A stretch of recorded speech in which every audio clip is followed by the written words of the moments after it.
Les tables rondes s'enchaînent et se répondent. Nous avons parlé en fin de matinée de la formation des photographes et du devenir professionnel des photographes qui suivent assidûment des formations en école de photographie, et on se posait la question de ce qu'ils devenaient après et de leur devenir, du devenir de leurs images. On avait envie d'interroger la question du marché de la photographie, sujet que nous n'avions encore jamais abordé au sein du Parlement. Je remercie Christine Coste, journaliste au Journal des Arts et à L'Œil Magazine, d'avoir accepté de modérer cette table ronde, et merci à nos intervenants et intervenantes que tu présenteras, Christine. Voilà, donc nous commençons cette dernière après-midi. Merci beaucoup. Bonjour à toutes et à tous. Donc, le titre de cette table ronde est « Qui fait le marché de la photographie et pour qui ?» Grande question que nous allons essayer d'éclaircir un peu. Et pour décrypter ce marché où les photographes représentés sont peu nombreux, les nouveaux noms encore plus rares dans les ventes aux enchères et le rôle des institutions différentes selon le type d'établissement, nous avons réuni la galeriste Valérie Cazin, Jonas Tebib, directeur client stratégie pour le département photo de chez Sotheby's, Emilia Genuardi, fondatrice et directrice des salons Approche et Une Represented, et Florian Ebner, conservateur et chef du cabinet de la photographie au Musée national d'art moderne, Centre Pompidou. Rappelons juste en introduction que le marché de la photographie est un marché de niche comparé à celui de l'art contemporain. Et pour commencer, une question générique à vous quatre.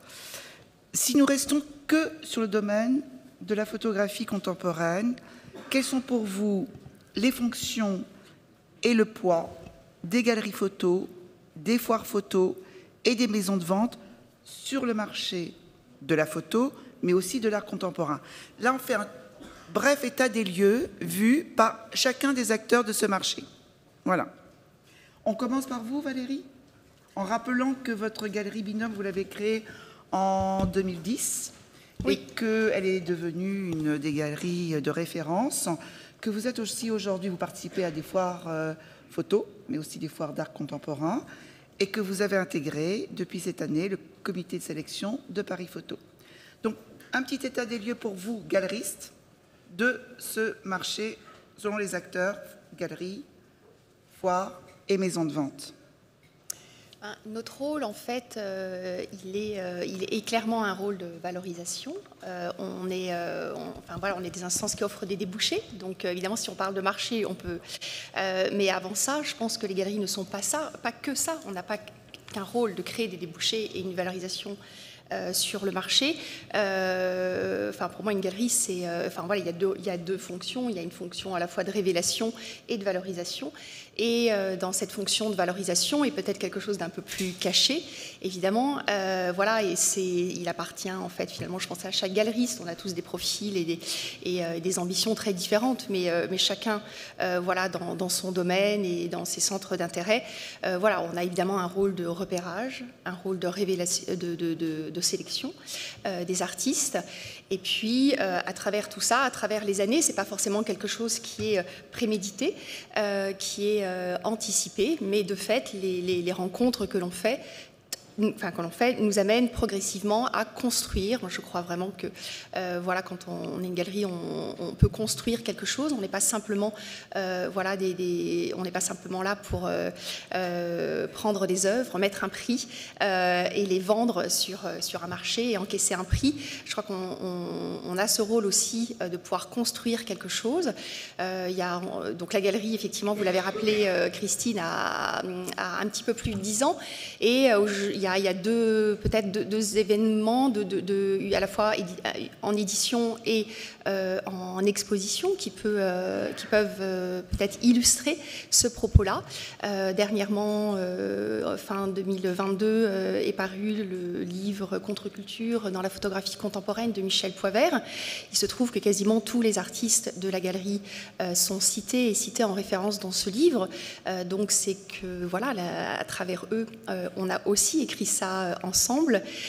Prochainement, il y aura aussi, à l'automne prochain, une exposition épreuve de la matière sous le commissariat d'Héloïse Conesa. Il se trouve qu'aussi une grande partie, les 2/3, je crois, des artistes de la galerie auront des œuvres présentes dans cette exposition. Et je veux croire qu'effectivement, on a construit ensemble quelque chose autour de ça. Ensuite, évidemment, notre rôle, il est aussi de valorisation dans le sens où on offre des débouchés et qu'évidemment, il n'y a pas de marché sans débouchés et qu'on a un rôle avec les foires. Hein, je pense qu'on le construit aussi ensemble à ce niveau-là. Et peut-être que pour comprendre notre poids, il faut peut-être réfléchir en fait sur ce qui pourrait se substituer à nous. Donc il y a les foires, on fait ça évidemment en partenariat, il n'y aurait pas de foire sans galerie, donc on est quand même aussi des piliers de ce marché-là. Mais en dehors des galeries, où est-ce que les artistes peuvent écouler, si je puis dire, aussi leurs œuvres? Eh bien, alors évidemment, on a le rôle de l'institution qui est primordial en France. Je ne marcherai pas sur votre territoire, Tobias, Jonas, pardon. Sur celui celui des maisons de vente. Mais si on reste sur le marché de l'art contemporain et de la photographie contemporaine, je pense que vous nous direz qu'il est finalement relativement restreint. Et donc évidemment, l'institution, elle a un rôle important en France, et notamment à travers la commande publique. Dernièrement, il y a eu une très grande commande nationale pour la photographie. Hein, je crois qu'il y a engagé, quasiment 250 projets. Donc 200. Ce n'est 200. Voilà. Enfin, 200 projets, c'est 200 commandes, ça n'est pas rien quand même. Et voilà. Mais en dehors de ça, en dehors de ces commandes-là, je pense qu'effectivement, en termes de débouchés, on a un rôle primordial. Oui. Jonas, alors vous disiez juste, Valérie, que vous n'aviez pas envie d'empiéter sur le domaine de Tobias. Ça veut dire qu'effectivement, et ça, Tobias, on va en discuter là sur le rôle des maisons de vente. Vous, la représentation des artistes, des photographes d'aujourd'hui sont très peu sur le second marché. Parce que vous ne m'avez pas dit quelle était, vous, votre vision de ce second marché pour vous, galeristes. Oui, très clairement. Alors, moi, la galerie, effectivement, ne fait pas de second marché, donc on n'a pas du tout ce rôle-là. Et en ce qui concerne nos artistes, eh bien, je crois que quasiment aucun n'est véritablement dans les maisons de vente. J'y suis allée hier soir, enfin, pas aucun, puisque hier soir, je suis allée à un vernissage, et en fait, effectivement, il y avait 2 œuvres d'une artiste, Corinne Mercadier, et on a appris, en fait, qu'effectivement, elles avaient été acquises lors d'une vente aux enchères. Voilà. Mais enfin, ça reste très marginal. Très, très marginal. Jonas, pour vous, la même question. Galeries, maisons de vente et foires, aujourd'hui, leur poids dans le marché de la photographie. Alors, je pense que effectivement, les ventes aux enchères arrivent en fin de cycle, c'est-à-dire que d'abord, il y a la valorisation, et là, les maisons de vente ne font pas de valorisation sur un long terme. On arrive, on valide en quelque sorte un marché et une cote, mais c'est un rôle très différent. Des fois, les artistes, c'est assez régulier d'ailleurs, qui nous approchent en disant voilà, je veux vendre mes œuvres, et peut-être ils pensent qu'ils peuvent mettre directement en vente et qu'ils n'ont pas forcément besoin d'une galerie. Mais mon premier réflexe, c'est toujours effectivement mettre ces rôles-là, préciser ces rôles-là bien comme il faut, parce que un galeriste, pour moi, accompagne vraiment un photographe et travaille avec lui sur le long terme. Moi, j'ai commencé ma carrière ou mon travail avec Michael et la galerie Esther Bourdehoff. Et là, j'ai appris comment on valorise les œuvres, non seulement les artistes vivants, mais les stocks. Et ce travail de valorisation, on le fait, nous, différemment sur l'œuvre, concentré sur l'œuvre elle-même, mais on ne fait pas du tout un accompagnement, on ne fait pas un catalogue, une exposition pour un artiste. On arrive vraiment en fin de course. Et effectivement, il y a un nombre très restreint de photographes finalement, et on pourra en parler peut-être après. Voilà. Et ensuite, le rôle des foires, moi je trouve que les foires peuvent être très différentes les unes des autres. Je trouve qu'une bonne foire peut-être a un bon équilibre entre la découverte, un endroit de rencontre où tout le monde est là, c'est-à-dire photographes, éditeurs, collectionneurs, galeristes, maisons de vente, tous les métiers sont plus ou moins là. Donc, et je pense que Paris Photo, d'autres foires, évidemment, ont eu leur succès dès le départ à cause de cette force d'associer les gens. Et de plus en plus importante aujourd'hui parce que je pense que peut-être les gens ont moins en moins de temps d'aller courir les expos. Nous, on voit baisser le nombre de personnes qui viennent aux expositions, même si elles sont gratuites pour les galeries, pour les maisons de vente, tout l'effort qui est fait pour, chez les galeries d'avoir un commissaire d'exposition ou d'avoir le travail d'un photographe ou quelque chose comme ça. Et c'est vrai que sur les foires, c'est tellement une façon de tout comparer et de tout voir en même temps que ça donne un peu, pour nous, ça donne la température du marché, de voir un peu comment les choses bougent, qui sont les acteurs, qu'est-ce qui marche et pas. Et en tant que galerie, moi j'aimais beaucoup faire les foires avec Esther, avec Baudouin Le Bon, parce que c'est vraiment là où on se jette et on se compare aux autres, parce qu'on est un tout petit peu isolé dans le nombre d'artistes qu'on représente et on travaille pour eux et on voit le monde à travers eux. Mais quand on est jeté dans une foire, il y a tellement d'autres propositions et pourquoi ça et pas ça, et on peut se comparer à l'œil des autres, voir un petit peu.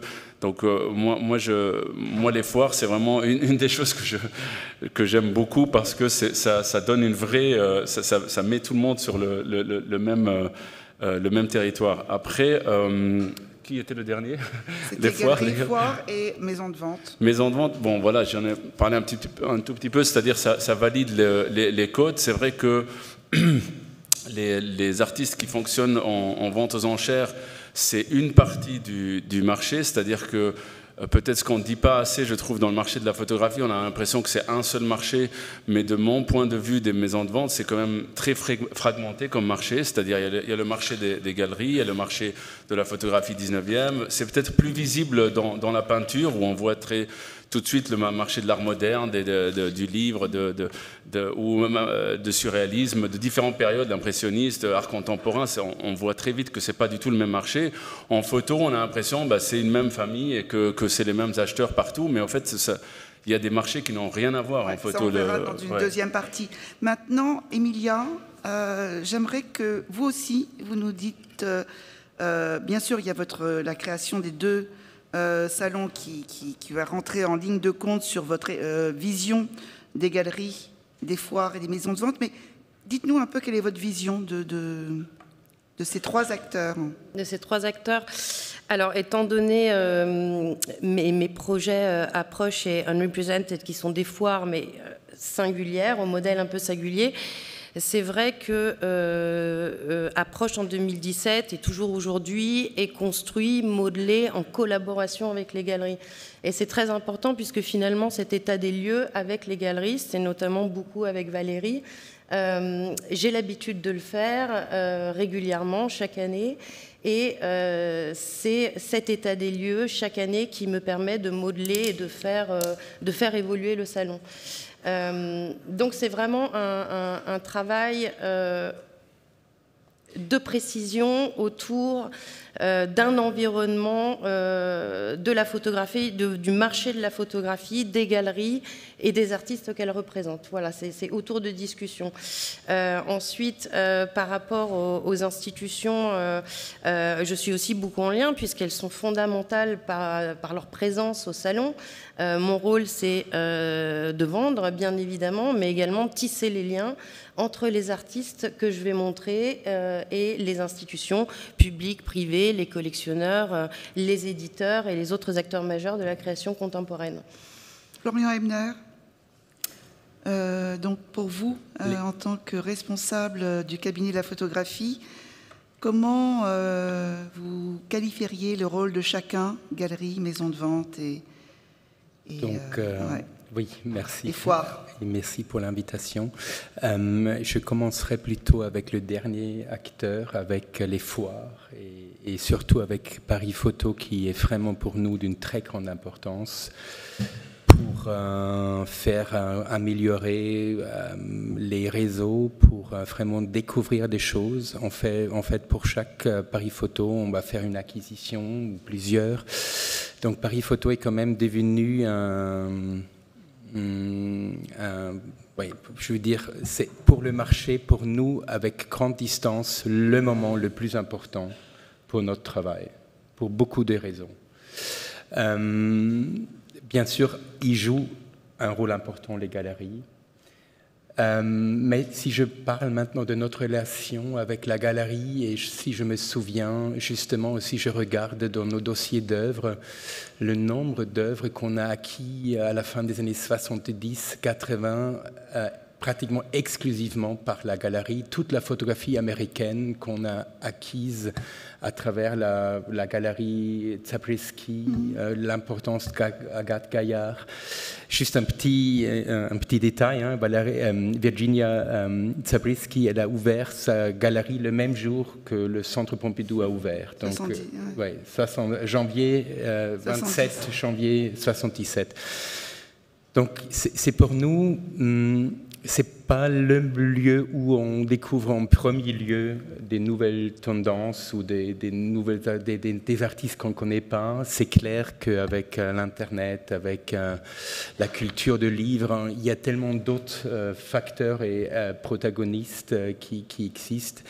Nous sommes avec nos amis... On visite régulièrement Approche, bien sûr, mais aussi nous sommes avec nos amis à Paris Photo. Nous recommandons quand il y a des expositions, mais c'est vrai, on essaye aussi, quand il y a avec la jeune photographie contemporaine, on passe régulièrement par les galeries, mais pour la photographie historique, ça devient rare de découvrir des choses, mais à Paris Photo... toujours et constamment. Oui, c'est ça. Il faut distinguer parce qu'effectivement, le marché, c'est un marché différent selon l'époque, selon les genres, etc.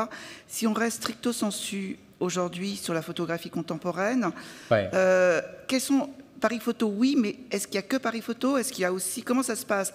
Le livre, les maisons de vente. Alors, la maison de vente, peu, parce qu'en photographie contemporaine, c'est quand même... Ça, on va en discuter. C'est toujours les mêmes gens. Mais on peut quand même aussi discuter sur la relation avec les maisons de vente, parce qu'il y a quand même aussi certaines tensions. Oui, alors, c'est quoi les tensions avec les maisons de vente? Non, mais juste pour vous dire, il y avait une très belle préface d'André Guntert au début des années 2000, publiée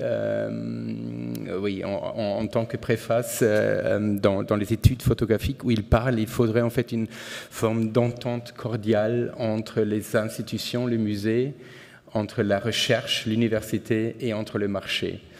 Et je ne me souviens plus du contexte, je crois que c'était la discussion autour d'un premier portrait daguerreotypé retrouvé, je crois que c'était le contexte. Mais je me demande aujourd'hui si cette entente cordiale, peut-être elle n'a jamais existé, mais en fait, ça serait quand même le souhait pour avancer la photographie. Et je me souviens, il y avait des ventes à un moment où on se disait en tant qu'institution, si on pense maintenant vraiment au patrimoine qu'il faut conserver pour avancer la photographie, la vente d'Oramar, par exemple, était considérée par beaucoup de collègues très problématique. Juste pour donner un exemple. Oui, ça a été problématique et effectivement, il y a eu quand même de concerts, vous êtes tous concertés, mais vraiment sur la photo contemporaine, parce que je pense qu'il y a des photographes aussi dans la salle et on voit qu'aujourd'hui, le nombre de photographes actuels, que ce soit en galerie, maison de vente, dans vos collections, ou à part Approche, parce qu'Approche se positionne sur cette création, que c'est très compliqué d'être représenté par une galerie. La dernière question, ça sera de dire, est-ce que automatiquement la valorisation passe par une galerie ou par le marché? Mais aujourd'hui, il y a quand même très peu de photographes contemporains qui sont représentés par des galeries, qui passent par une maison de vente et qui sont collectionnés par le Centre Pompidou. Donc voilà, comment vous faites vos choix? Ça, c'est le deuxième grand... alors on peut commencer par vous, Florian. Comment vous faites vos choix par rapport aux photographes contemporains? On a quand même, par exemple, finalement, il y a 3 ans, 2020, on a acquis, je pense, une dizaine de pièces d'artistes français contemporains, aussi pour vraiment soutenir cette scène face au coronavirus. Et ça nous a permis de faire entrer des artistes qui n'étaient pas encore en collection, Raphaël Delaporta, Aurélie Pétrel, Constance Novel, donc vraiment toute une génération en ce moment. Et c'était une action concertée et on aimerait bientôt refaire une telle action concertée, mais ça a quand même permis parce qu'on avait les moyens.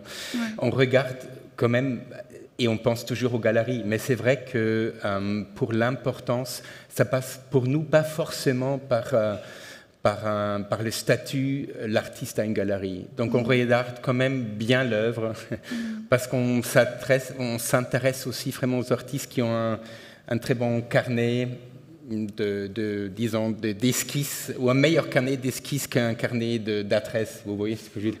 Donc on essaie vraiment de se concentrer sur l'œuvre, et c'est deuxième question, est-ce que c'est une galerie importante ou est-ce qu'il y a une galerie en fait? Deuxième question, c'est-à-dire, galerie importante, je ne comprends pas. Juste, on regarde d'abord l'importance de l'œuvre, et puis on regarde est-ce que l'artiste est représenté par une galerie ou non. Est-ce que ça joue dans le choix, le fait d'être représenté par une galerie?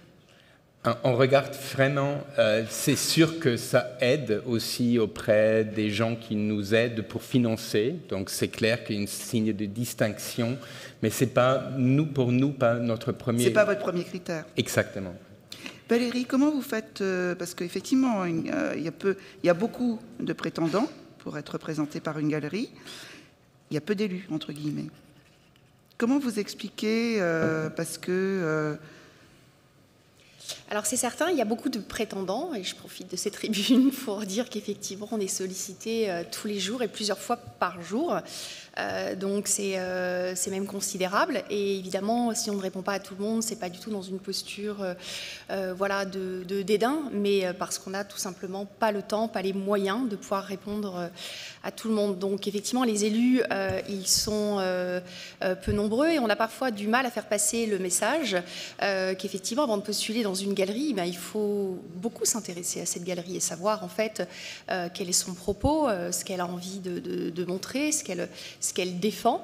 Et voilà, c'est pas parce qu'on fait de la photographie qu'on a vocation à intégrer peut-être Binôme, justement, parce qu'on a un champ de recherche qui est très particulier.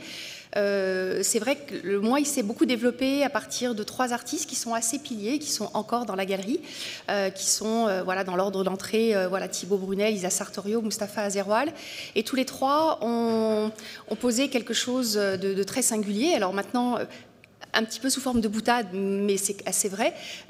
J'ai tendance à dire que j'ai finalement ouvert une galerie de photographie sans photographe, et en montrant des œuvres qui ne ressemblent pas vraiment à de la photographie.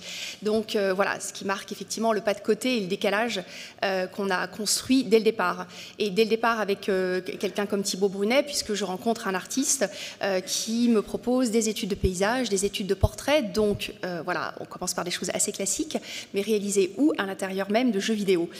Sans qu'on parle du tout de screenshot, mais vraiment dans une démarche vraiment de création à l'intérieur même des jeux vidéo.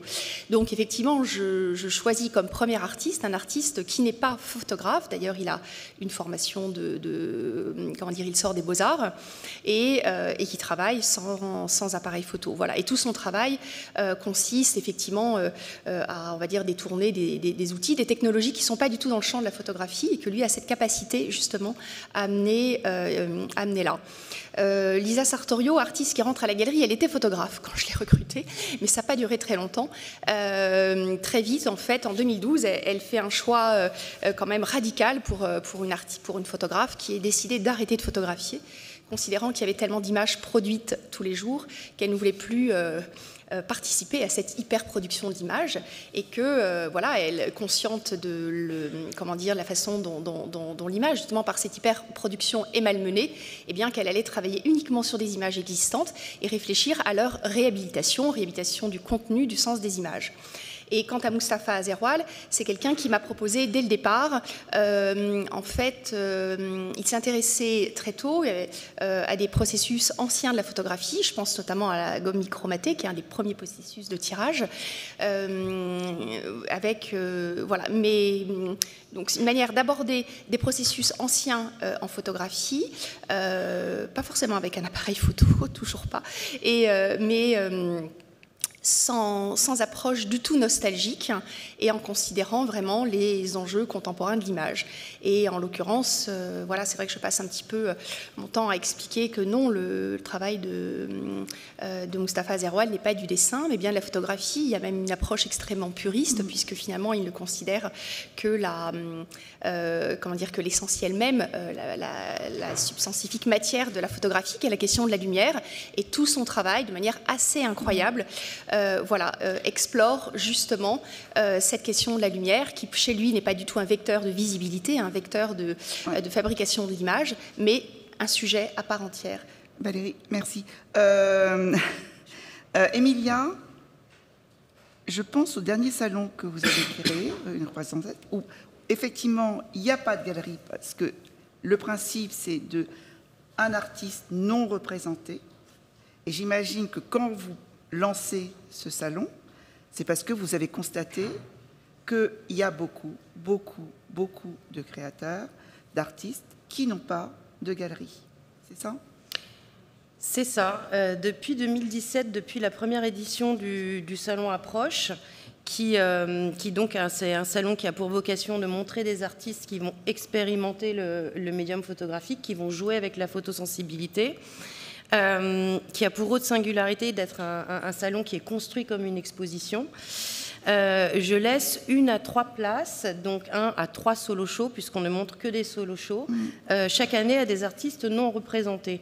Pourquoi ? Parce que parmi ces artistes figurent les grandes demain, parce qu'il y a des artistes extraordinaires, parce qu'il y a maintes raisons pour lesquelles des artistes ne sont pas représentés. Certains sont en recherche de galeries, d'autres sont entre deux, certains ne veulent pas être représentés. Enfin voilà, on a beaucoup de raisons. Ce secteur, au fil du temps, je l'ai appelé le secteur approche, et il a toujours connu un certain succès.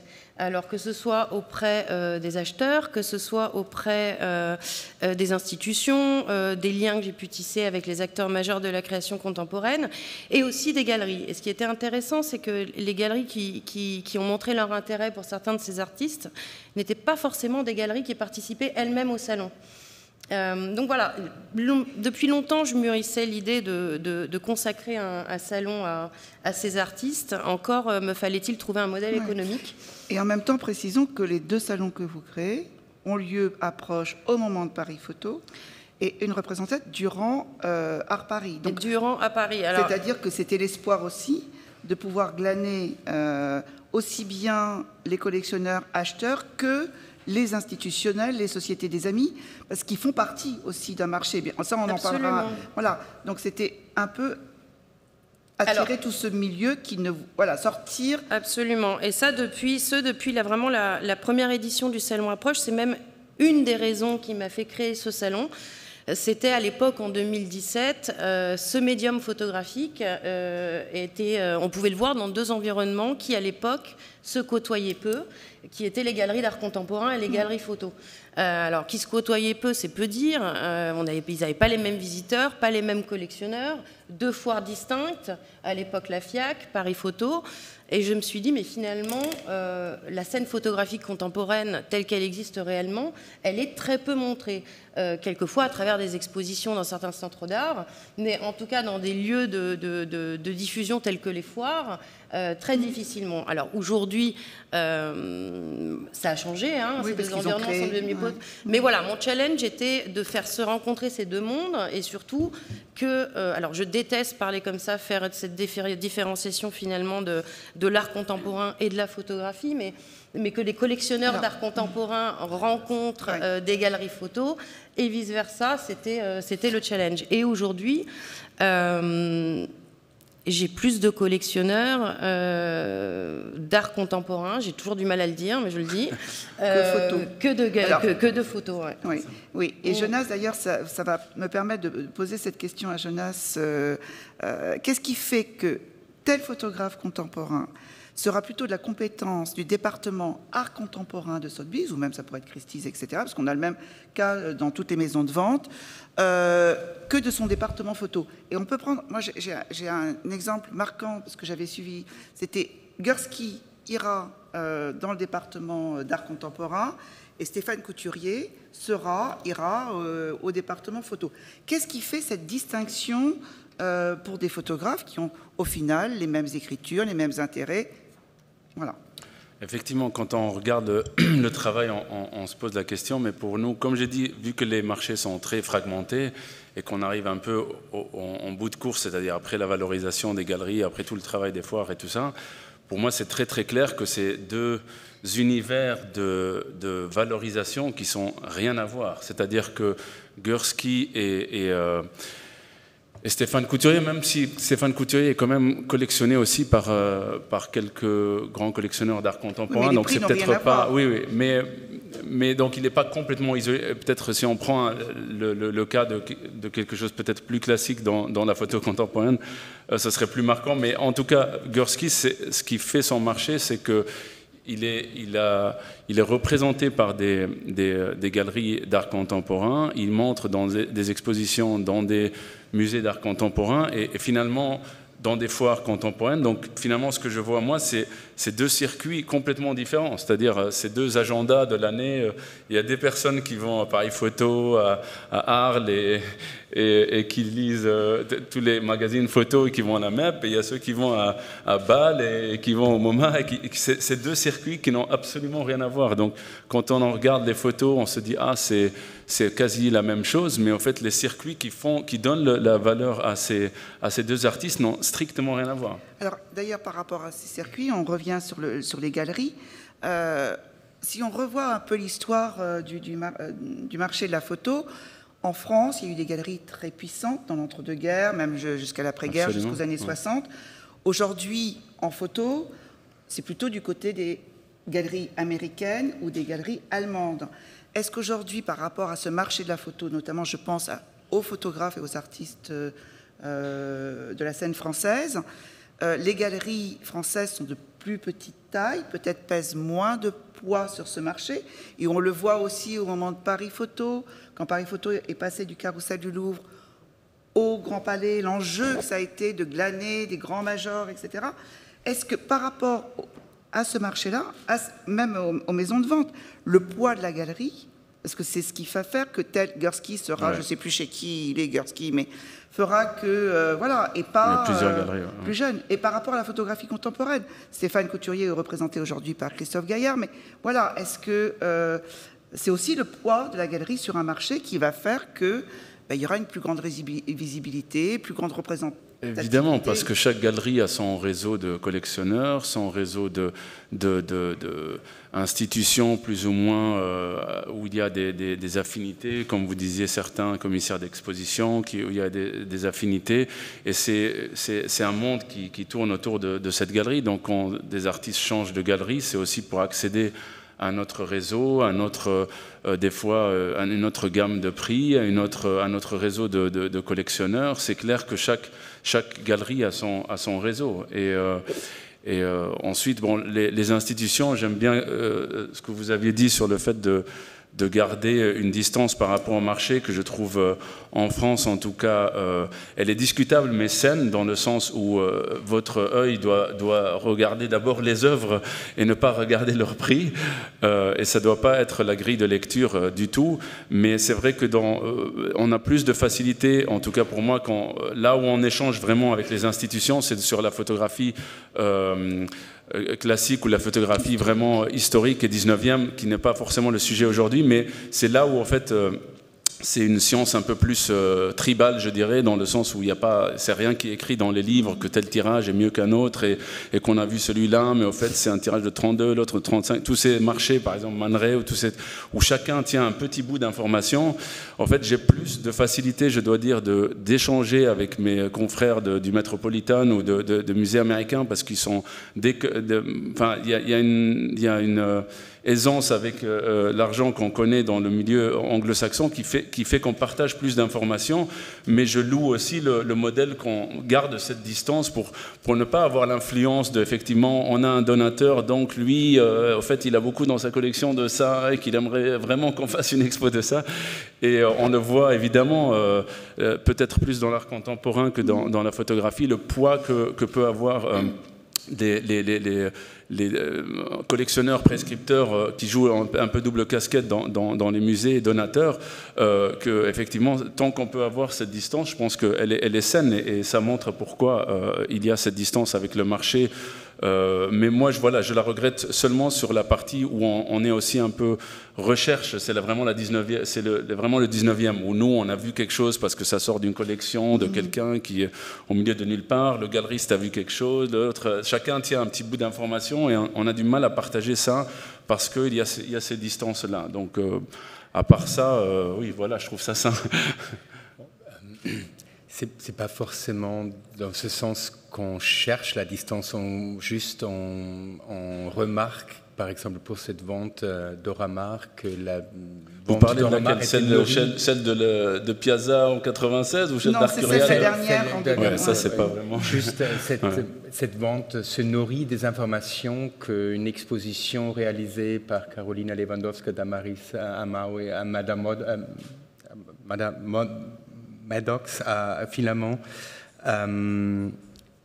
Toutes ces recherches qui ont été faites à l'époque servent pour cette vente et finalement on n'est même pas au courant. Cette vente chez Arcurial. Voilà. Ouais. Oui, mais en fait, nous on ne considère pas ces tirages-là comme des tirages de collection. Nous, ce qui m'intéresse en Doramar, je cherche des Doramar pour des clients et des institutions, mais c'est les vintages de la vente de Doramar. J'ai le catalogue de Doramar de Piazza dans mon bureau. Enfin, c'est les vintages qui nous intéressent. Ça, je ne l'ai même pas regardé cette vente. Ça m'intéresse absolument pas. Mais c'est justement la grande différence parce que cette vente nous intéresse beaucoup parce qu'on comprend une œuvre, on voit les négatifs, les planches contact, les tirages par contact, tout ça. Donc c'est pour ça, c'est finalement pas un objet exactement un objet primordial pour le marché, mais c'est un objet important pour les collections. Ouais. La visibilité, alors je passe à ma dernière question parce que je vois le temps qui file. Voir la reconnaissance d'un travail passe-t-il plus que jamais par le marché? Florian, est-ce que la visibilité, voir la reconnaissance, pas vraiment? Je pense qu'on est en quelque sorte en tant qu'institution où ce qu'on essaye avec Julie Jones et les collègues du cabinet photo vraiment de regarder que l'histoire n'est pas écrite par les vainqueurs du marché, mais par la qualité du travail finalement. Donc une œuvre qui marque et pointe sur quelque chose d'important d'un moment et d'un temps, et c'est ça qu'on essaye. Et on ne dit pas c'est quelqu'un qui est représenté par le marché, donc ça ne nous intéresse pas, mais si c'est une œuvre, bien sûr, il y a beaucoup de photographes importants qui jouent un rôle aussi au marché. On essaye de fermer nos lacunes, donc on essaie vraiment strictement de regarder sur l'importance de l'œuvre. Parce que j'ai souvenir, par exemple, pour le Centre Pompidou, pour l'enrichissement au niveau de la photographie contemporaine, c'est que l'incorporation de la collection de la Caisse des dépôts et consignations a permis d'enrichir énormément la collection en photographie contemporaine. Et il y avait des artistes comme Sophie Ristel-Hubert qui n'avaient jamais été achetés, je pourrais en citer d'autres, et qui sont rentrés grâce... Oui, maintenant vous allez éclaircir notre passé. Non, mais c'est... non, mais ce que je veux dire, c'est par rapport... Très bien, c'est très bien qu'on parle. On est vraiment très reconnaissant de ce fonds important et de l'activité de la Caisse des dépôts, parce que beaucoup d'œuvres importantes en collection contemporaine viennent de cette collection. On a un très très célèbre Wolfgang Tillmans qui vient de ce... Voilà, mais beaucoup, hein, mais vraiment à travers les différentes scènes nationales, donc c'est une très très belle collection. Oui, et ça peut montrer, parce que je pense aussi à l'exposition qui aura lieu à la rentrée qui va être faite avec Marine Karmitz, et donc certainement une entrée des pièces de Karmitz donc dans la collection. Bon, bref. Mais ce que je veux dire, c'est que là, l'enrichissement par rapport à la photographie contemporaine, aujourd'hui pour vous, institution, parce que c'est aussi une question de moyens. Est-ce que vous avez les moyens de vos ambitions pour acheter les photos?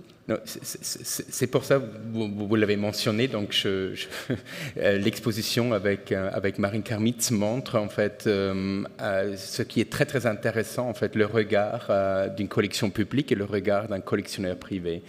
Et nous n'avons pas des moyens comme d'autres collectionneurs privés bien connus en France.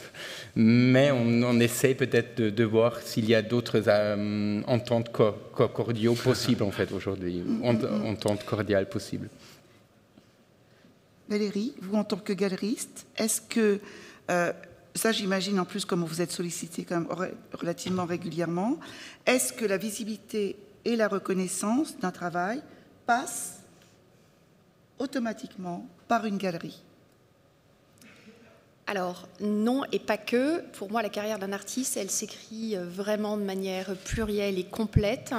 D'abord parce que le marché, en fait, pour qu'un marché fonctionne, il a besoin d'être en confiance. Et pour être en confiance, il faut qu'il ait des références. Donc, qu'est-ce qu'on fait quand on présente un artiste sur une foire? Donc, pour bien le vendre, on va essayer de faire en sorte qu'il ait le meilleur CV possible, avec voilà, les meilleurs référencements d'exposition, de collection, de publication, etc. Donc en fait, la carrière d'un artiste, on n'est pas la seule à l'écrire. Elle se construit avec les rencontres avec les commissaires, avec les critiques. Ça passe par l'écriture. Est-ce qu'il y a des gens qui ont écrit, qui ont posé des mots sur votre travail? Ça passe bien sûr par le musée. Enfin voilà, il y a des instants de légitimation, et particulièrement en France, on est très attaché à la place de l'institution. Elle a un rôle primordial. Et voilà. Et d'ailleurs, quand il y a des acquisitions qui viennent, des demandes d'acquisition de la part de musées, il y a, sans rien dévoiler de secret, il y a le prix public et le prix que l'on fait à l'institution, parce que quelque part l'institution, elle rémunère autrement l'artiste et l'acquisition en apportant justement ce référencement et cette assise, et elle participe à la carrière de l'artiste. Moi je suis même beaucoup plus en amont, je suis assez attentive au lien avec l'université à la galerie. Je trouve que en tout cas que mes artistes soient référencés et soient cités en fait dans des thèses de recherche, etc.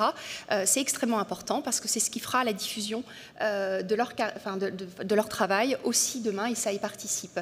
Donc on est un des éléments de valorisation, mais pas du tout le seul, loin de là. Donc on peut effectivement ne pas forcément être représenté par une galerie pour que son travail soit vu. Non, je pense qu'il y a des artistes qui sont capables de le faire. Maintenant, travailler seul dans son coin, pour un artiste, déjà se consacrer à sa création, évidemment c'est très prenant. Moi, je conçois vraiment notre travail comme un travail à quatre mains. Donc, je pense qu'on se porte vraiment les uns les autres. Et je sais qu'il y a des artistes qui arrivent, et c'est très bien. Maintenant, c'est des personnalités particulières. C'est peut-être des gens qui ont une capacité à développer aussi un réseau, qui l'ont peut-être déjà un petit peu en amont. C'est pas donné à tout le monde. Il y a des artistes qui n'ont pas envie de s'investir là-dedans. Et je le comprends très bien, parce que c'est une autre part du travail.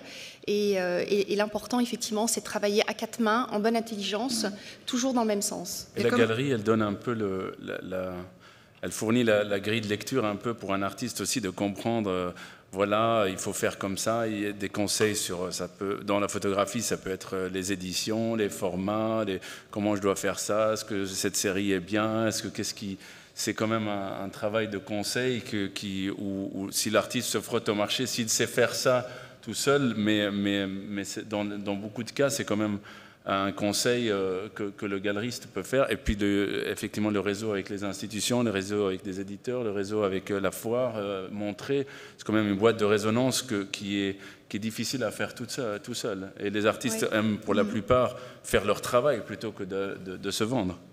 Je pense que l'accompagnement, il est très important. On est sur le marché, donc effectivement, on n'a pas tellement parlé de tout ce qui se passe en amont, mais évidemment, le temps que l'on passe avec eux dans les ateliers, avant même qu'il y ait un travail, qu'on décide ensemble de le sortir, parce que on trouve qu'effectivement le travail est abouti et qu'il mérite d'être montré. C'est un long cheminement. Ça peut prendre plusieurs mois, voire plusieurs années. Et donc, oui, je veux croire qu'on a un rôle d'accompagnement important pour ça, mais de toute façon, c'est toujours la même chose. C'est la question du tiers regard. Je pense que c'est difficile pour un artiste d'être totalement isolé et d'avancer seul. Alors, le tiers regard, il n'est pas forcément celui de la galerie. On peut le trouver ailleurs et avoir la chance de retrouver parfois aussi dans sa communauté d'artistes, etc., d'être bien entouré et d'avoir ce regard extérieur et ce regard critique. Mais voilà, développer seul son analyse critique, c'est quand même un petit peu compliqué et ça peut avoir ses limites. Et puis, la galerie, c'est aussi peut-être, est-ce que c'est un moyen de gagner sa vie un peu mieux que si on n'a pas de galerie? En tout cas, oui, nous, c'est vrai qu'on offre des débouchés. On parlait tout à l'heure, effectivement, en dehors. Comment peut-on vendre ces œuvres? Alors, l'acquisition en direct dans les ateliers, je pense qu'elle est aujourd'hui assez marginale.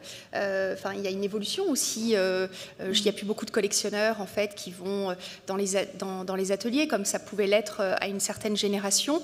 Mais le temps se rétrécit. Le temps se rétrécit pour tout le monde. Je pense que l'impact des foires et, cette espèce d'acmé, comme ça, du marché au moment des foires, ça correspond aussi à un mode de vie, tout simplement. Les choses sont concentrées. Les collectionneurs savent que, sur une foire, notre intérêt est de montrer nos meilleures pièces. Donc, en fait, tout est concentré, une sorte de top de création chez les artistes, de sélection chez les galeries, de temps à travers celui de la foire.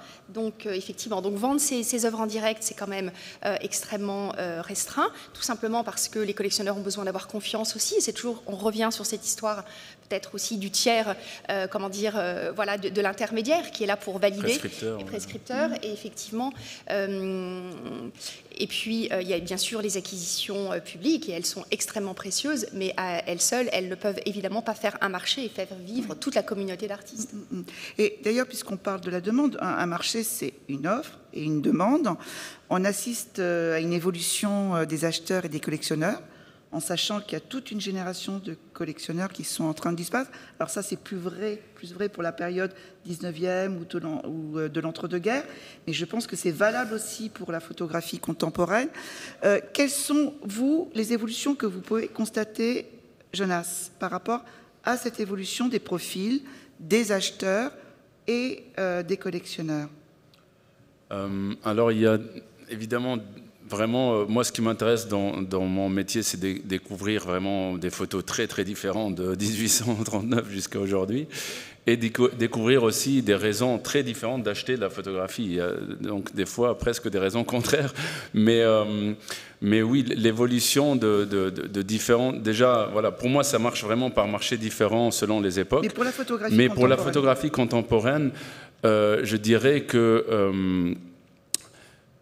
La photographie contemporaine, dans le cas de Paris Photo ou la photographie qu'on aime des collections contemporaines? De manière générale. Parce que même là, il y a... Ce que vous pouvez constater par rapport aujourd'hui, les maisons de vente, que ce soit Sotheby's, c'est la deuxième maison de vente en résultats et en chiffre d'affaires, et même en photo, je pense que c'est aujourd'hui, mais on voit qu'il y a une évolution pour la photographie contemporaine, des profils des acheteurs. Même les foires, il suffit d'aller même... Alors, ça, aucun... mais Photo London, une signe, on voit que ça glane.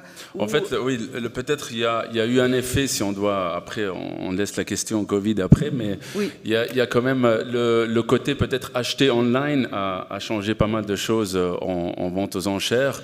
Moi, je trouve qu'on s'éloigne un peu de naturellement, pour différentes raisons, pas que, mais de la culture un peu du tirage et on rentre un peu plus dans l'image. Ça passe par l'iPhone, Instagram et tout. On est plus dans une société d'image, une société de tirage et de papier. Et du coup, effectivement, ce qui marche, entre guillemets, dans ces ventes-là, c'est plutôt une belle image qu'un beau tirage. C'est-à-dire que ça va être quelque chose, donc ça passe plus vers... ça les rend un peu plus, on va dire, commerciales ou décoratives en ligne qu'un tirage pour une institution. Il faut venir voir. Et donc, c'est vrai que les ventes online, pour moi, ont eu un vrai impact sur le goût des collectionneurs sur la photographie contemporaine. Après, la photographie contemporaine, par exemple, l'école allemande, parce qu'on parlait de Gursky, tout ça, il y a eu quand même un boom à un certain moment, et puis c'est redescendu. Après, il y a quelques classiques qui restent, et puis il y a eu quand même un intérêt des collectionneurs d'art contemporain pour la photographie qui était énorme au début des années 2000. Et maintenant, quand on parle aux grands collectionneurs d'art contemporain, ils ont tous un peu dit, ouais, ben, la photo, c'est un peu fini, non? Et c'est vrai, hein, et donc on peut se poser des questions là-dessus. Est-ce que c'est pas assez montré dans certains cercles, ou qu'est-ce qui est montré? On tourne un peu autour de... pour certains grands collections d'art contemporain, c'est pas des petites collections. On va vous donner 4 noms, et puis pour eux, c'est ça la photo aujourd'hui. Et c'est pas la référence, je dis juste comment c'est vu. Et donc, l'évolution, moi je dirais, voilà, une chose c'est le côté online, c'est-à-dire aller plus vers l'image que vers les tirages. Une autre évolution, c'est effectivement le marché de la photographie a commencé vraiment avec le 19e, c'est-à-dire que c'est vraiment ça qui faisait, les galeries qui ont ouvert dans les années 70-80, ils faisaient vraiment de la photographie 19e, c'est ça qui se vendait le plus au début, et donc ça a évolué doucement, mais ça a pris beaucoup de temps jusqu'à ce que ça soit synchro entre l'art de son temps et ce qu'il y avait dans les galeries photos. Là, aujourd'hui, il y a la reprise de la photographie, du marché 19e et d'après-guerre est vraiment très difficile. Il y a des gens qui commencent à collectionner aujourd'hui, ils n'ont pas déjà les codes et les moyens de commencer par la photographie 19e ou la photographie surréaliste. Ils commencent avec... Et ensuite, donc il n'y a pas un relais sur ce marché-là, mais pour la photographie contemporaine, il y a vraiment une différence de ce qu'il y a sur les jeunes galeries, les galeries d'art contemporain qui représentent des photographies. Et pour moi, c'est vraiment des marchés très, très différents, très distincts. Emilia, quand effectivement, vous, dans votre salon, vous voyez des acheteurs, des collectionneurs qui passent à Paris Photo, automatiquement, ou à Paris, mais qui viennent vous voir parce que ils ont envie de voir aussi autre chose. Moi, si je peux me permettre, j'aimerais bien rebondir sur ce que tu viens de dire, Jonas, parce que je pense que malheureusement, c'est parce que ces choses-là sont trop souvent dites par des personnalités de la photographie que la photographie contemporaine a tendance à rester dans un milieu restreint et qu'on l'empêche justement de se faufiler dans ce milieu de l'art contemporain, en tout cas de se développer. Alors, moi, maintenant que j'ai un second salon, donc Unrepresented, que j'ai conçu et que je fais chaque année en collaboration avec des collectionneurs, les collectionneurs, je parle beaucoup avec eux et beaucoup me disent, mais dans nos diverses associations de collectionneurs, dans nos diverses activités, on ne nous propose jamais de visite d'atelier de photographe. Voilà, c'est un manque. Ils le font ressentir et quand moi je leur en propose, ils sont vraiment heureux. Et je pense que c'est à nous, acteurs de la création contemporaine, de défendre ce positionnement, de défendre les artistes et de leur permettre de tisser les liens avec les acteurs de l'art contemporain.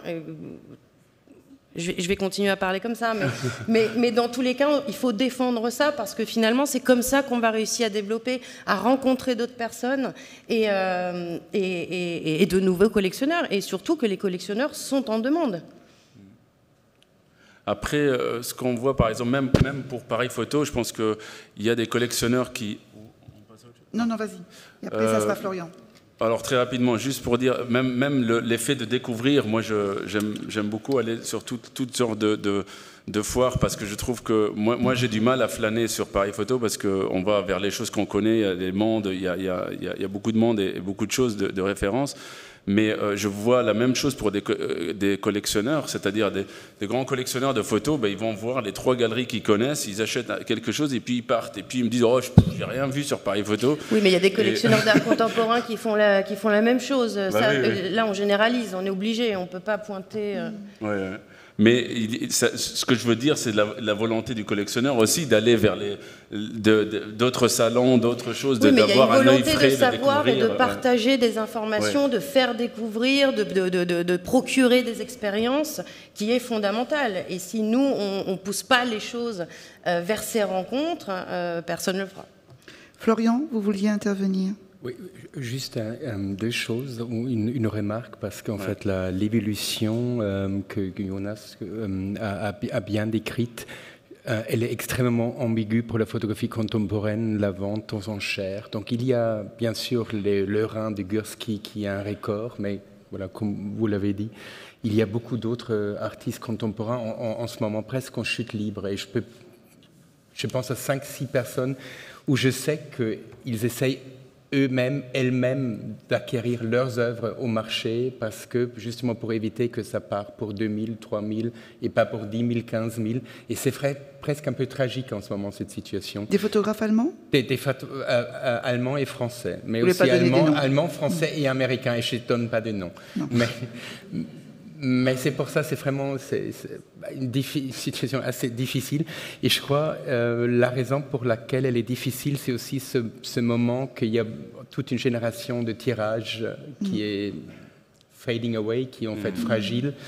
Et ça décourage tout un milieu de collectionneurs d'art contemporain à poursuivre cette piste. Et je pense peut-être, disons, la photographie néoplasticienne, où on peut découvrir pas mal de choses, la photographie expérimentale, qu'on peut aussi découvrir dans votre salon, peut être peut-être une nouvelle approche. Et j'aimerais beaucoup, et en fait, ce qu'on fait aussi pour nos amis, il faudrait les encourager, en fait, de trouver, d'avoir le courage de faire de construire, de bâtir une collection photographique. Donc on essaie avec nos amis, mais il y a encore vraiment, on est loin des années 90 et il faudrait un peu réfléchir quelles d'autres formes aussi de présentation de photographie et d'autres formes de penser la photographie au lieu d'un seul tirage.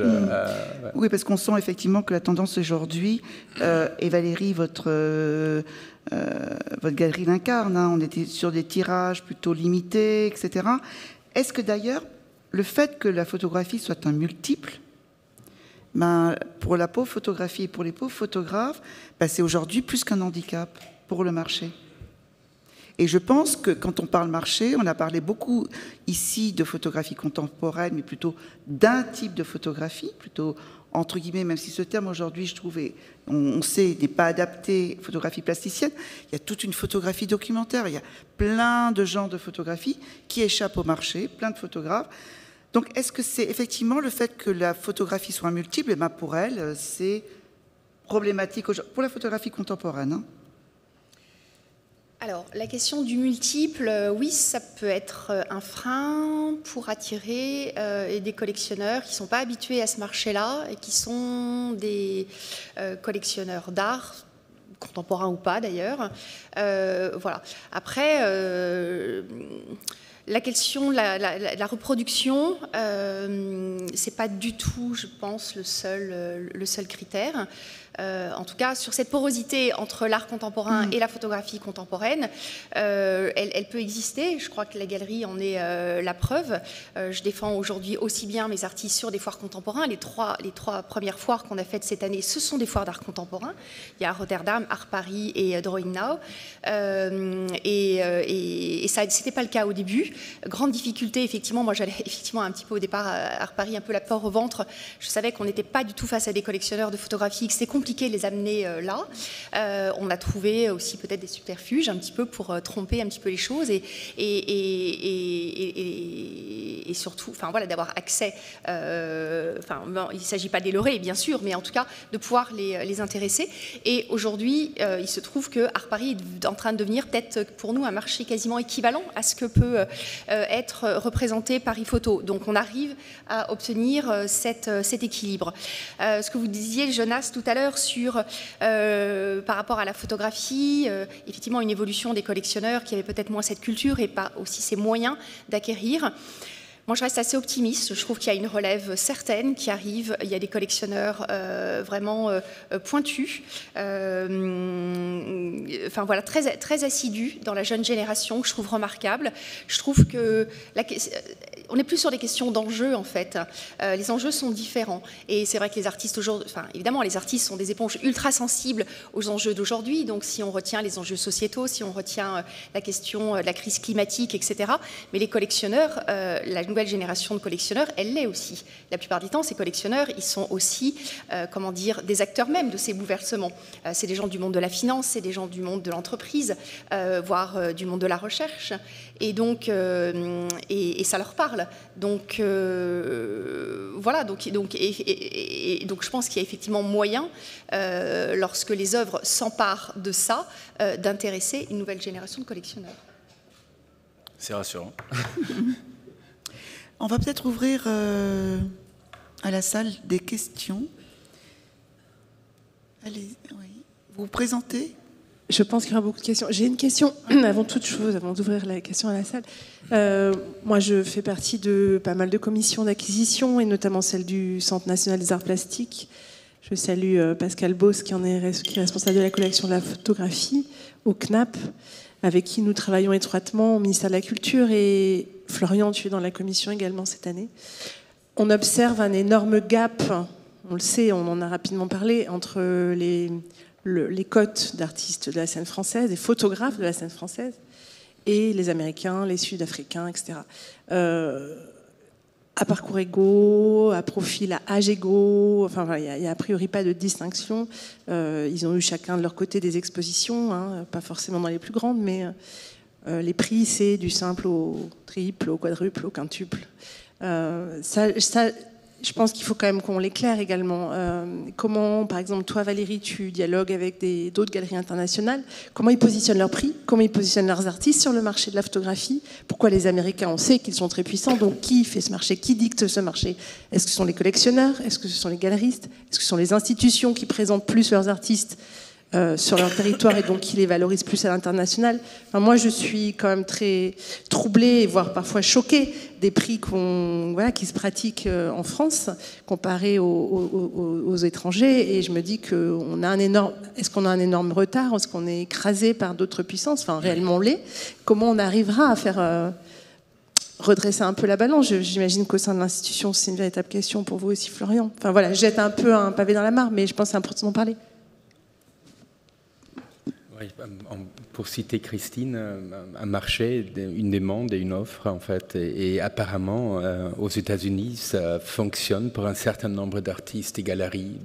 En effet, c'est quand même, la différence est nettement visible.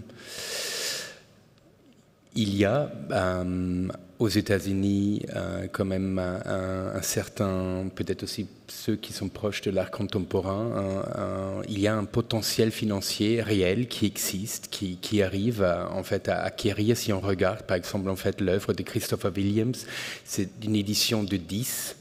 Et c'est pratiquement toujours entre 80 à 100 000 $ pour une édition de 10. Ça devient presque un aspect conceptuel de regarder ce niveau, et ça marche. Mais en fait, c'est aussi maintenant vraiment le sommet des artistes les plus connus. Il y a quand même aussi, je ne vais pas citer des noms, mais des artistes très demandés au début des années 2000 qui sont aujourd'hui aussi un peu en chute libre. Donc ça, c'est un peu le système est... Disons que ce que j'observe, c'est plutôt dans les jeunes générations, des artistes émergents. Christopher Williams, voilà, on ne fait pas partie, mais dans les jeunes artistes, à 30-35 ans, tu vois des primos prétendant à une acquisition au CNAP, des primos prétendant à une acquisition au CNAP en France ou aux États-Unis. On observe des écarts de prix considérables. Voilà. Réellement, je me demande comment une galerie française peut arriver à se positionner par rapport tu vois, à des concurrents internationaux. Enfin, c'est une vraie question, en fait, pour, je pense, la scène française, en fait, qui est un peu perdue aussi dans ce marécage. Je ne suis pas sûr s'il faut absolument réfléchir dans ce sens-là, d'établir le niveau de prix extrêmement haut, mais plutôt consolider une certaine forme de base pour avoir beaucoup de collectionneurs qui s'y intéressent et peut-être accroître par la suite. Mais c'est vrai que la distinction est assez impressionnante et certainement il y a en fait apparemment des collectionneurs et des institutions aux États-Unis qui arrivent à payer tout ça. Ouais. Mais est-ce que juste pour le CNAP, d'ailleurs aussi Pascal Boss va nous corriger, mais c'est aussi rarement qu'on fait pour le CNAP des acquisitions à ce niveau-là. Oui, non, mais évidemment. On ne participe pas d'entretenir le marché américain, je suis pas en train de dire ça. J'observe. On sait à quelle attention on porte à la photographie française dans nos acquisitions. Mais pour prolonger ta question, c'est que est-ce qu'il n'y a pas aussi un lien entre, effectivement, quand on prend la scène allemande, on prend la scène américaine, elle est extrêmement soutenue par les institutions, elle est extrêmement exposée, soutenue aussi par les galeries qui vont les soutenir dans l'organisation de leur exposition. Et en France, ce n'est absolument pas le cas. Donc, ça ne vient pas aider un marché ni hexagonal ou voilà. Et dans l'histoire, effectivement, le marché américain et le marché allemand s'est très tôt positionné sur ce plan, mais soutenu par si on reste toujours sur la scène contemporaine, par leurs institutions qui présentaient ces. Donc on sentait qu'il y avait aussi un lien entre marché, les acteurs du marché et les galeries, enfin et les institutions qui les exposaient. Je pense pour une certaine école allemande, notamment années 90-2000, il y avait un très grand intérêt, pas seulement des institutions allemandes, mais même plutôt des entreprises dans le monde entier. Donc d'où aussi le problème de l'école allemande d'avoir tous ces grands formats en couleur qui étaient exposés pendant des années à la lumière naturelle et qui sont aujourd'hui périmés. Donc c'est pas seulement les institutions, mais c'était vraiment le marché. C'était des grandes œuvres représentatives, voire décoratives de temps en temps, qui ont fait cette énorme importance. Et je trouve maintenant, quand je regarde beaucoup de jeunes photographes allemands, ils sont à peu près au même niveau de prix qu'en France. C'est vraiment aux États-Unis où il y a une grande différence. Il y avait une question.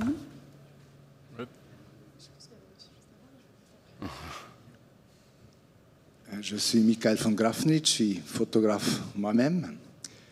Je ne suis pas d'origine française, je suis suisse. Alors je suis un peu entre les cultures et j'aime bien comparer les cultures. Je connais bien les Américains, je connais bien les Français maintenant. Et puis la culture de l'argent, c'est jour et nuit. Ça veut dire en France, l'État essaye de planter des artistes avec tous les moyens pour les concurrencer avec les Américains, par exemple. Et chez les Américains, c'est que l'argent. C'est le marché et tout ça. Alors, je rêve aussi de l'époque où on achetait des artistes pour rien. Après, ils sont morts et c'est devenu très cher. Est-ce qu'on n'a plus ça du tout maintenant? Est-ce que vous achetez des œuvres très bon marché pour la collection, par exemple, du Centre Pompidou, ou bien... Voilà, je pense que c'est ça la grande... Voilà, vous êtes un peu allemand aussi, vous êtes un peu entre les deux, peut-être. Vous pouvez peut-être vous exprimer vous-même, même si vous êtes vraiment en France. Je trouve quand même l'Allemagne et la France partagent dans ce sens-là l'idée qu'un art public est fait par des commissaires conservateurs, des institutions qui regardent vraiment en essayant de trouver la photographie qui reste en quelque sorte importante, qui décrit une époque et qui va bien vieillir dans le sens de ce qu'elle représente. J'aime bien en fait cette idée de cette responsabilité d'un art public d'agir comme ça. Donc c'est-à-dire on ne va pas faire la spéculation en achetant extrêmement d'artistes en espérant que trois vont devenir plus tard très très célèbres. Mais... Une question devant.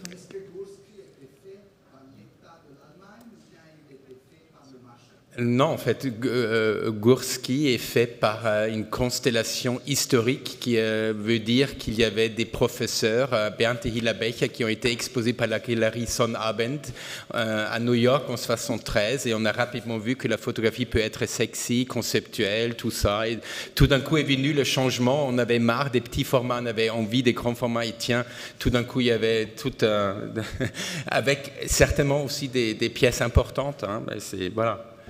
Mais c'est une constellation historique et pas une constellation a priori du marché, mais une constellation de réseau et une constellation opportune pour une certaine forme d'image. Bonjour, d'abord je voudrais juste réagir à ce que vous venez de dire. J'espère que le Centre Pompidou, quand il fait l'acquisition d'un jeune artiste ou d'un artiste qui est peu représenté, donc peu connu, il va quand même lui donner un chèque qui sera conséquent à la valeur qu'il estime son travail, vu l'impact que vous pouvez avoir après coup. Voilà. Bon. Mais ce n'est pas... voilà, c'est juste pour dire, je ne pense pas que vous allez chercher à faire une affaire non plus. Non, Est-ce qu'il y a une question? Non, oui, ma question, c'est... Oui. Ma question, c'est plus sur... le marché, donc justement, vous avez parlé des gros acheteurs, assez souvent, là, les gros collectionneurs. Peut-être que justement, sur des salons comme Approche, ou peut-être à la galerie Binôme, vous avez aussi d'autres collectionneurs qui vont venir compléter le marché, voilà, et qui vont peut-être avoir un portefeuille moins conséquent, mais qui quand même ont une part importante. Les profils de collectionneurs, ils sont vraiment multiples. Il y a d'abord des collectionneurs qui sont alors de tous âges, hein, des vrais professionnels, hein, qui font un travail. Quelquefois, je les appelle pour avoir des informations sur un artiste. Mais il y a des passionnés de tous âges. Après, c'est vrai que notre rôle, en tout cas moi en tant que directrice de foire, et je pense aussi pour Valérie en tant que directrice de galerie, c'est toujours d'en trouver des nouveaux. Et c'est aussi les plus belles ventes qui se réalisent à Approche, c'est toujours les premières ventes. J'adore inviter quelqu'un, le faire découvrir un artiste, il achète la première œuvre, il revient l'année suivante, il en découvre un autre. Voilà, ça c'est des nouvelles histoires et c'est un travail, c'est des nouvelles rencontres sur lesquelles on travaille, qu'il faut provoquer. Mais je pense qu'effectivement on a une vieille génération de collectionneurs, et on a aussi une génération aujourd'hui où il reste tout à créer, tout à découvrir, et surtout pour eux. Et c'est à nous de provoquer les choses, en tout cas d'aider de provoquer les choses. J'espère qu'on n'a pas donné l'impression de parler que de gros acheteurs. En l'occurrence, évidemment, c'est très important. On sait que voilà, les galeries souvent fonctionnent avec un réseau effectivement parfois relativement restreint, en tout cas pour l'essentiel de leur marché. On a un réseau et effectivement certains collectionneurs qui ont cette capacité d'acheter, on va dire, une dizaine d'œuvres par an sont extrêmement importants pour nous. Ils nous sont fidèles et on sait qu'on peut compter sur eux. Et voilà, ils nous aident vraiment à construire ces carrières d'artistes. Pour autant, il y a beaucoup de collectionneurs modestes et je les estime profondément. C'est même extrêmement intéressant voilà, de discuter avec eux.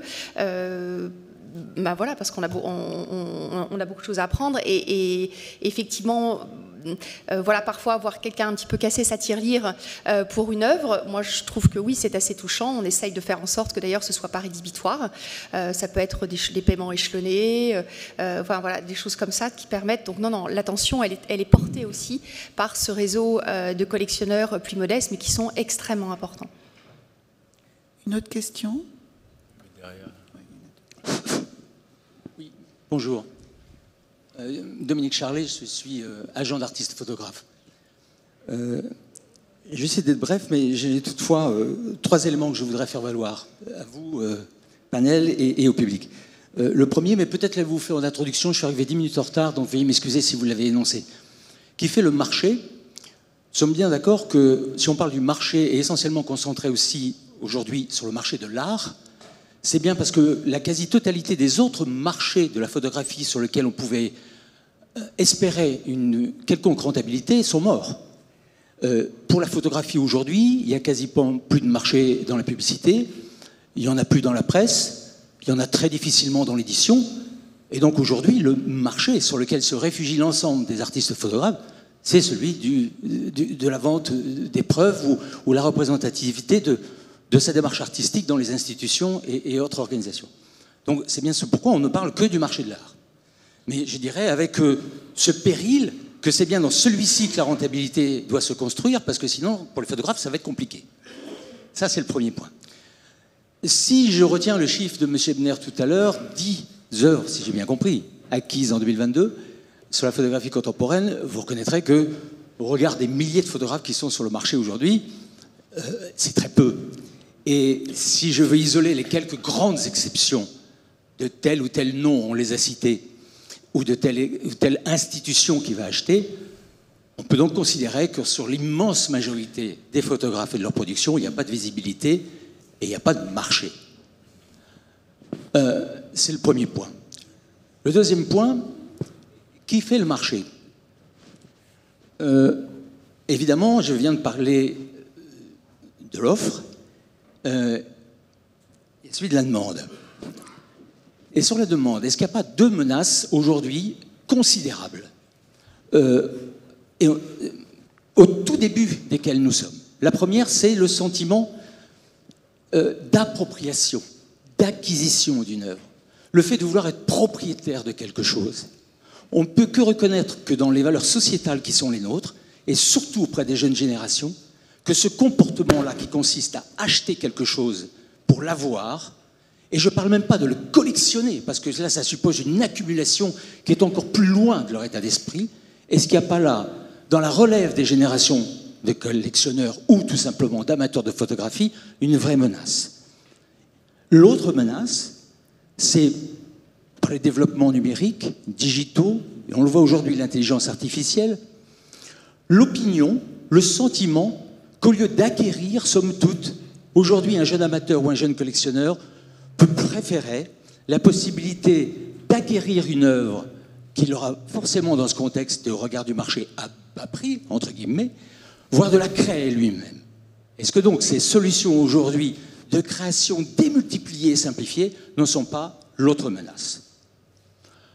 Au-delà de ces menaces, sur lesquelles évidemment il sera intéressant d'avoir votre avis, mon troisième point s'attarde un tout petit peu sur le pour qui. Si un photographe est aujourd'hui chez Valérie Cazin, représenté dans une belle galerie, beau local, dans le Marais, avec une équipe complètement investie, mais somme toute assez limitée, la valeur de la photographie de ce photographe représenté chez Valérie Cazin à la galerie Binôme sera en toute raison à un certain niveau de valeur. Le même photographe, séduit par une galerie comme Gagossian, près de l'avenue Matignon, va trouver sa valeur tout à coup considérablement bouleversée et presque proportionnelle au mètre carré occupé par la galerie et au nombre de personnes qui travaillent dans la galerie. En d'autres termes, l'immense partie de la valeur des photographies aujourd'hui sur le marché sont faites des frais de structure des grandes galeries qui le représentent. Le pour qui, aujourd'hui, le marché, il est d'abord dans les mains de ces grandes galeries.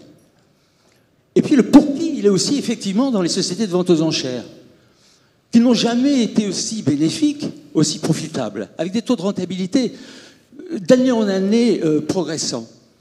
Pourquoi? Parce qu'on atteint aujourd'hui des taux de 28 à 30% au-delà des enchères, qui construit là encore une valorisation telle que si vous achetez 100 au prix net, et bien de fait, vous allez payer la société de vente aux enchères 130, ce qui crée un biais sur la valeur finale, parce que ce 130 ensuite va revenir, on va ajouter 30, et puis 30, et puis 30. Enfin, quel est ce schéma de valorisation des œuvres? On sent bien que dans cette double valorisation, qui n'a rien à voir avec la partie intrinsèque de l'œuvre dont parlait M. Ebner, il y a là une sorte de déviance. Jusqu'où ira-t-elle et à quel point les acheteurs peuvent-ils à un certain moment dire non? C'est pas ça pour nous la valeur d'une photo. On revient à sa singularité et ma conclusion va tout à fait dans le sens de M. Ebner. Finalement, ce qui restera, c'est la singularité qui nécessite assurément que le photographe aujourd'hui, dans ce marché, il doit travailler que sur sa singularité, ce qui passe sans doute par des formes d'expression, des natures de support, des natures de contenu. Valérie en a donné de beaux exemples. C'est sans doute là la solution, compte tenu de ces menaces et compte tenu de ces partis pris d'évaluation et de valorisation du marché. Merci. Est-ce que vous voulez réagir ou sinon, est-ce que vous voulez réagir? Il y a beaucoup de choses Oui. il y a beaucoup de choses dans tout ça, sur la question de la place de la galerie, dans la question de la fixation du prix. Pour moi, il y a trois choses. Il y a effectivement il y a le parcours de l'artiste, l'œuvre en elle-même et effectivement la galerie. Mais c'est un des éléments de fixation du prix, et évidemment. Et si parfois, effectivement, je tiens aussi, à une certaine modestie de ma structure, y compris dans le nombre de mètres carrés, etc., c'est aussi pour garder les moyens, vraiment, de pouvoir défendre des artistes émergents et de pouvoir encore avoir, c'est de plus en plus rare, mais des œuvres à moins de 1 000 euros. Il n'y en a plus beaucoup. Ça devient compliqué, mais pouvoir le faire. Donc, c'est vrai, vous avez raison, évidemment. Et que si demain je déménage et que mon loyer est multiplié par 2, j'aurai plus les moyens de faire ça. Ça, c'est certain. Mais ça n'est quand même pas le seul critère de valorisation d'une œuvre. Et on a beaucoup parlé tout à l'heure de la manière aussi dont un artiste construit sa carrière, dont on y participe, mais on n'est pas les seuls à le faire. Voilà, il y a quelque chose de très pluriel qui se construit là-dedans, et je crois quand même beaucoup à cette valeur-là. Une autre question, sinon j'ai... Ah oui, je vois une main qui se lève. Demain. Bonjour, merci beaucoup. Il s'est dit beaucoup de choses pendant cette table ronde. C'était un petit peu dit, mais je crois qu'il faut quand même rappeler que l'économie de la création photographique... Vous pouvez vous présenter juste 2 minutes. Je suis Dominique Sagot-Duauroux, je suis universitaire, je travaille sur l'économie de l'art et de la photo en particulier. Et en fait, l'économie de la création photographique, elle ne se concentre pas, loin de là, sur le marché de l'art à travers les galeries, à travers les sociétés de vente aux enchères. Ce matin, on a parlé du rôle des collectifs. Et la question que je voulais poser, c'est comment finalement s'articule ce rôle du marché de la photographie qui correspond au marché de l'art, avec toute cette économie de la création photographique qui transite par des collectifs, par des agences, qui gravitent aussi par toute une... Moi, j'habite à Nantes, qui gravite aussi par toute une économie territoriale de l'art qui est importante, qui passe par des résidences, par des commandes publiques. Voilà, donc ça, c'était une question. Et puis, j'avais une remarque à faire, c'est que je viens de terminer une étude sur les artothèques. On a constaté que les artothèques, c'était la première collection de photographies en France. Les artothèques ont commencé à acquérir des photographies au début des années 80, à l'époque où le marché était on ne peut plus balbutiant. Et donc, il y a des chefs-d'œuvre dans les collections des artothèques. Et ça veut dire qu'aussi, il y a des petites collections qui se font un petit peu partout, auprès de jeunes photographes qui ne sont pas forcément très connus, mais qui potentiellement peuvent le devenir. Voilà. Qui veut répondre? Ou encore une autre question? Moi, je veux bien répondre. Oui, on clôturera peut-être sur cette dernière question. Ouais. Merci Dominique de l'avoir abordée. Ensuite, on devra vraiment s'arrêter. J'ai juste une petite question après, à quelqu'un. Merci Dominique pour cette remarque. Moi, je suis vraiment d'accord avec vous. Et d'ailleurs, à Approche, et je ne suis pas la seule, Paris Photo a suivi... fait exactement la même chose, mais les foires régulièrement montrent des prix, moi des lauréats de résidence dans le parcours de la photographie, que ce soit à Paris, en région bien évidemment, mais étant un lieu de diffusion et de valorisation, c'est aussi un moyen d'inscrire ces lauréats dans un marché, représenté ou non d'ailleurs par des galeries, parce que finalement aussi le fait qu'ils sont lauréats, qu'ils ont fait un parcours, que ce soit à travers un centre d'art qui lance une résidence ou quelle que soit la résidence, dans tous les cas, bon, qui évidemment ce sont des partenariats qui sont fixés au préalable, mais dans tous les cas ça donne aux artistes l'opportunité d'être vus, de s'inscrire, de tisser les liens, encore une fois, avec les acteurs majeurs de la création contemporaine, et je trouve que c'est fondamental. Et juste ma dernière question, parce que je vois qu'il y a un certain nombre de photographes dans la salle qui ne sont absolument pas représentés par des galeries. Je pense à Arnaud, Isinger. Est-ce que le fait de ne pas être représenté par une galerie est un handicap aujourd'hui?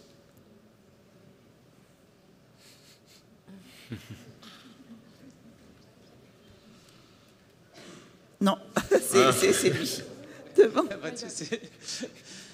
Tout dépend de ce qu'on appelle un handicap. Évidemment, économiquement parlant, certainement. Dans la durée du temps, pas forcément. Je pense que vous avez bien différencié les différents types aussi des travaux. Je répondrai presque avec Benjamin, comme souvent. C'est l'auteur comme producteur aussi. C'est les temps qui définissent aussi les conditions de production. Florian a parlé tout à l'heure d'une constellation spécifique pour un certain type de photographie à une époque. Je pense que si on prend un peu de recul, effectivement, il y a des modèles différents qui existent à différentes époques. Et en tant qu'artiste, je pense qu'il faut d'abord croire au travail en tant que tel. Et après, c'est les autres. C'est souvent le contexte qui fait que tel ou tel travail va avoir une durée ou un succès de son vivant ou après la mort. Donc c'est vraiment, je pense qu'il n'y a pas de règle en général, mais je pense vraiment que c'est le travail qui compte le plus au centre, et c'est ce que saisit, je pense aussi, Florian Ebner quand il dit c'est des travaux qui disent quelque chose sur notre époque. Bien évidemment, économiquement, c'est une grande aide d'avoir une bonne galerie, mais au niveau du travail en tant que tel, je pense qu'on peut aussi travailler sans galerie. Merci beaucoup à tous. Merci beaucoup, merci à tous pour cette très belle table ronde.